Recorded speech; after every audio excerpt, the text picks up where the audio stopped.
வணக்கம். நீங்கள் இணைந்திருப்பது அக்கினியின் தமிழ் செய்திகளுடன். முதலில் தலைப்புச் செய்திகள்.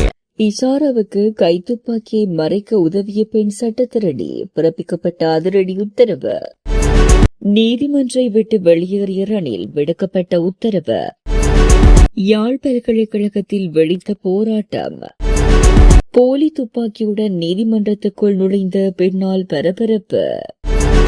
கனடாவில் வேலை தேடுவோருக்கு வெளியான அதிர்ச்சி தகவல். கொழும்பில் உள்ள அடுக்குமாடி குடியிருப்பில் பாரிய தீ விபத்து, மக்களை மீட்க போராட்டம்.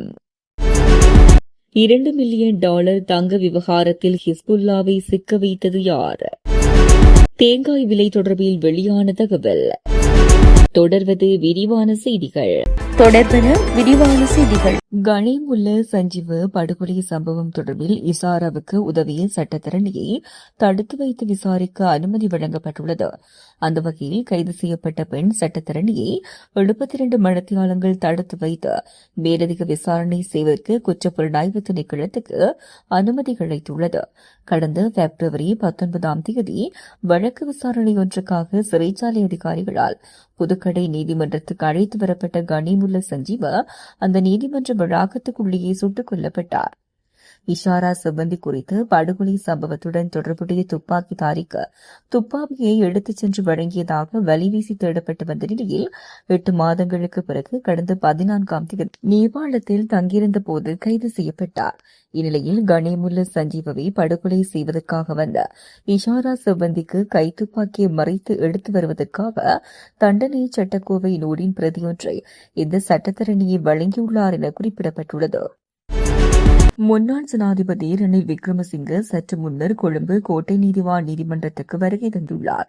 தனது மனைவியின் பட்டமளிப்பு விழாவில் கலந்து கொள்ளும் நிகழ்வில் அரசு பணத்தை முறைகேடாக பயன்படுத்தியமை தொடர்பிலான விசாரணை தொடர்பில் அவர் நீதிமன்றத்தில் முன்னிலையாகியுள்ளார். இச்சம்பவம் தொடர்பாக முன்னாள் ஜனாதிபதி கைது செய்யப்பட்டு கொழும்பு கோட்டபாய் நீதிவான் நிலுப்புலி லங்காபுரம் முன்னிலையில் முன்னிலைப்படுத்தப்பட்டு ஆகஸ்ட் 22 முதல் 26 வரை விளக்கமறியலில் வைக்கப்பட்டார். பிரித்தானியாவில் உள்ள வோல்வர்ஹாம்டன் என்ற தனியார் பல்கலைக்கழகத்தில் மனைவியின் பட்டமளிப்பு விழாவில் கலந்து கொள்ள 1.5 நாட்களுக்குள் 1.5 கோடி ரூபாய்க்கு மேல் அரசு பணத்தை வீணடித்து அரசுக்கு நட்டத்தை ஏற்படுத்தியதாக தொடரப்பட்ட குற்றச்சாட்டு தொடர்பாக இந்த வழக்கு விசாரணைக்கு வரவுள்ளது. ஆளணி வெற்றிடங்களை நிரப்புமாறு கோரி யாழ் பல்கலைக்கழக ஊழியர் சங்கத்தினர் ஆர்ப்பாட்டத்தில் ஈடுபட்டுள்ளனர். யாழ்ப்பாண பல்கலைக்கழகத்தில் கல்விசாரா ஊழியர்களின் பிரச்சினைகளுக்கும் மாணவர் நலன் சார்ந்த பிரச்சினைகளுக்கும் பல்கலைக்கழக நிர்வாகம் தீர்வு காண வேண்டும் என கோரியே இந்த போராட்டம் நேற்று இடம்பெற்றுள்ளது. யாழ்ப்பாண பல்கலைக்கழகத்தில் ஏற்றுக்கொள்ளப்பட்ட கல்விசாரா பணியாளர் வெற்றிடங்கள் 155 காணப்படுகின்ற போதிலும் 117 வெற்றிடங்களை நிர்வாகத்தினால் கூறப்பட்டுள்ளது. அத்துடன் பல்கலைக்கழக சுற்று நிருப்பத்துக்கு முரணாக தனியார் நிறுவனங்களூடாகவும் ஊழியர்கள் உள்வாங்கப்பட்டு சேவை ஒப்பந்தத்தினூடாக நியமனம் செய்யப்படுவது தவறு எனவும் போராட்டத்தில் ஈடுபட்டவர்கள் சுட்டிக்காட்டியுள்ளனர். போலி துப்பாக்கியுடன் அவிசாவளை நீதிமன்றத்துக்குள் நுழைய முயன்ற பெண் கைது செய்யப்பட்டது. நீதிமன்றத்தில் முற்படுத்தப்பட்ட பின்னர் நவம்பர் 4 வரை விளக்கமறியலில் வைக்கப்பட்டார். அவிசாவளை நீதிமன்ற நீதிபதி பிரபுத்த ஜெயசேகர இந்த உத்தரவுகளை பிறப்பித்தார். நேற்று அவிசாவளை நீதிமன்றத்துக்கு வந்த ஒரு பெண்ணை சோதனை செய்தபோது அவரது கைப்பையில் ஒரு கைத்துப்பாக்கி இருந்தது கண்டுபிடிக்கப்பட்டது. பின்னர் நடத்தப்பட்ட விசாரணைகளில் அவர் கிழக்கு நொடல்பேட்டியவில் உள்ள தங்காலி பகுதியைச் சேர்ந்த தீபிகா முதலிகீரத் அல்லது லட்சுமி என்பது காவல்துறைக்கு தெரியவந்தது. வழக்கு இல்லாமல் வழக்கு இருப்பதாக கூறி நீதிமன்ற வளாகத்துக்குள் நுழைந்ததாக சந்தேகத்தின் பேரில் அந்த பெண் நேற்று அவிசாவளை நீதவான் நீதிமன்றத்தில் முன்படுத்தப்பட்டார். காவல்துறையினர் முன்வைத்த உண்மைகளை கவனத்தில் கொண்ட நீதவான் பிரபுத்த ஜெயசேகர சந்தேக நபரை நவம்பர் 4 வரை விளக்கமறியலில் வைக்க உத்தரவிட்டார். கனடாவில் இளைஞர்கள் குறைந்தபட்ச ஊதியம் வழங்கும் வேலைகளை பெறுவது கூட நாளுக்கு நாள் கடினமாகி வருவதாக சர்வதேச ஊடகங்கள் செய்தி வெளியிட்டுள்ளன. கனடாவில் இளைஞர்கள் வேலையில்லா விகிதம் கடந்த சில ஆண்டுகளில் இல்லாத அளவுக்கு உயர்ந்துள்ளதாக தெரிவிக்கப்படுகிறது. குறித்த விடயத்தை கனடா புள்ளிபெற திணைக்களம் தெரிவித்துள்ளது. இத்தொடர்பில் குறித்த திணைக்களம் அறிக்கை ஒன்றை வெளியிட்டுள்ளது. குறித்த அறிக்கையில் மேலும் தெரிவிக்கப்பட்டுள்ளதாவது, செப்டம்பர் மாதத்தில் இளைஞர் வேலையில்லா விகிதம் 15% உயர்ந்துள்ளது. இது 2010 பிறகு காணப்பட்ட மிக உயர்ந்த நிலையாகும். புதிய வேலை தேடுபவர்களுக்கு வாய்ப்புகள் கிடைப்பது கடினமாகியுள்ளது. நிறுவனங்கள் புதிய பணிப்பாளர்களை நியமிக்காத சூழல் இளைஞர்களுக்கு மிகுந்த பாதிப்பை ஏற்படுத்துகிறது. கொழும்பு நாரிகேன்பட்டியில் உள்ள அடுக்குமாடி குடியிருப்பில் தீ விபத்து ஏற்பட்டுள்ளது. தாமரை மாவட்டத்தில் அமைந்துள்ள ஒரு அடுக்குமாடி குடியிருப்பின் 5வது மாடியில் தீ விபத்து ஏற்பட்டதாக கூறப்படுகிறது. தீயை அணைக்கும் தீவிர முயற்சி மேற்கொள்ளப்பட்டு வருகிறது. தீயை கட்டுப்படுத்த சம்பவ இடத்துக்கு 13 தீயணைப்பு வாகனங்கள் அனுப்பப்பட்டுள்ளன. அடுக்குமாடி குடியிருப்பு வளாகத்தின் 5வது மாடியில் தீ விபத்து ஏற்பட்டுள்ளது. மேல்தளங்களில் சிக்கியவர்களை மீட்கும் முயற்சிகள் ஏற்கனவே தொடங்கப்பட்டுள்ளன. இதற்காக 2 ஸ்கைலிப்ட் வாகனங்களும் சம்பவ இடத்துக்கு அனுப்பப்பட்டுள்ளன. பண்டார்நாயக்க சர்வதேச விமான நிலையத்தில் 2.5 கிலோகிராம் குஷ் கஞ்சாவை நாட்டுக்குள் கடத்த முயன்றதாக சந்தேக நபர் ஒருவர் கைது செய்யப்பட்டுள்ளார். கொழும்பின் கிராண்ட் பாஸைச் சேர்ந்த 29 வயதுடைய ஒருவரே இன்று கைது செய்யப்பட்டுள்ளார். சந்தேக நபர் தாய்லாந்தின் பாங்காக்கிலிருந்து ஸ்ரீலங்கா நியாலிஸ் விமானம் UL 403 இன்று முற்பகல் 11 மணியளவில் நாட்டை வந்தடைந்துள்ளார்.